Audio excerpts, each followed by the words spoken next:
ห้องรัฐมนตรีกระทรวงการต่างประเทศได้ตั้งหน้ารัฐบาลแห่งสาธารณรัฐประชาธิปไตยประชาชนลาวประทับเปลี่ยนการมิตรภาพให้แก่ผู้ตั้งหน้าองค์การสหประชาชาติเพื่อการพัฒนาประจำสาธารณรัฐประชาธิปไตยประชาชนลาวซึ่งพิธีประทับเปลี่ยนได้จัดขึ้นในวันที่25 สิงหา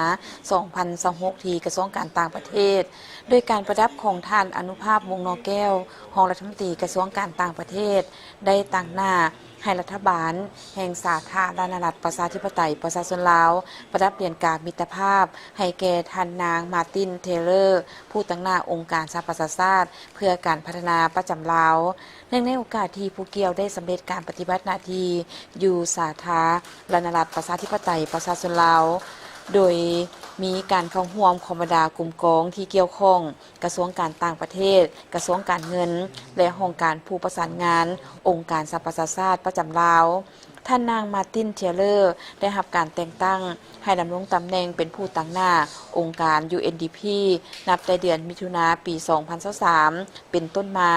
และจะสำเร็จการปฏิบัติหน้าที่ในท้ายเดือนสิงหาคม 2026ท่านนางมาร์ตินเทเลอร์และองค์การ UNDP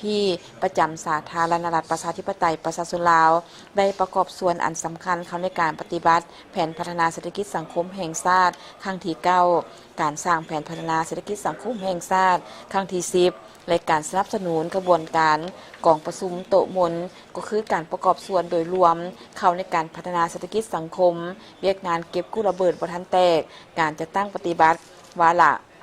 2030 เพื่อการพัฒนาแบบยืนยง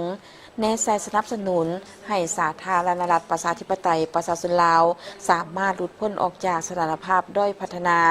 โอกาสนี้ท่านนางมาร์ตินเทเลอร์ได้กล่าวแสดงความขอบใจอย่างสูงมายังรัฐบาลสาธารณรัฐประชาธิปไตยประชาชนลาวที่ได้ให้การที่ได้รับรู้และประกอบส่วน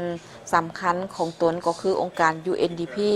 พร้อมทั้งให้การร่วมมือที่ดีกับองค์การตลอดระยะผ่านมาโดยเฉพาะในระยะที่ผู้เกี่ยวปฏิบัติหน้าที่อยู่สาธารณรัฐประชาธิปไตยประชาชนลาวและพร้อมทั้งให้ความหมายมั่นว่าองค์การ UNDP จะสืบต่อเพิ่มทวีการร่วมมือและสนับสนุนบรรดาแผนพัฒนาเศรษฐกิจสังคมและบริมสิทธิ์ต่างๆของรัฐบาลลาวในซุ้มปีต่อหน้า